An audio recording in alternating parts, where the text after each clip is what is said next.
Let me go back to the Clinton Foundation in general, because you said something earlier that I also saw and was outraged by, and that is that they only gave 6% of the revenue to the places where there was need. So where did the other 94% of the revenues from the Clinton Foundation go? I don't know. Gulfstream 6s. Compensation, planes, travel, and the whole Clinton, offices. And the whole Clinton family cabal is, on the payroll there. Apparently, That's pretty extraordinary. And yeah, it's disgusting, quite frankly. You don't see that on the media at all, by the way. Normally, the IRS will get after a foundation if they drop below 50%. I mean, they're down there in the weeds. I mean, they have no right to be a 501c3 or whatever they are. But do you think that Donald Trump is going to surround himself with the right people in terms of national security should he win the presidency? Yeah. I think he will, because, I've known him. He's a smart guy. He's going to bring other smart people. He's going to bring people like Rudy Giuliani into the Homeland Security or the Justice Department or someplace like that.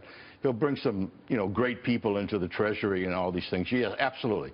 That's why he's so successful, because he surrounds himself with very, very good people. I think some people, obviously by the polls we know this, are willing to make a bet, take a risk on the unknown that is Donald Trump, because they want an end to the corruption.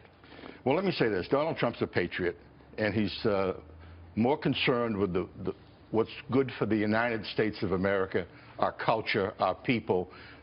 He's very concerned about the inner cities that have just been neglected for decades. I mean, it's just an outrage. Yeah. Look what goes on in Chicago. How many murders are there every weekend? I mean, you can't count them on your hands and feet. I mean, the people that shot in the crossfire. And the Democrats that run these big cities, they haven't done squat. And, something different has to happen for these people. And it does feel like now, with all of the information coming out on this investigation, this is resonating with voters. What happens should Hillary Clinton become president in terms of the FBI investigation? Would they just drop the whole thing if she's the commander-in-chief?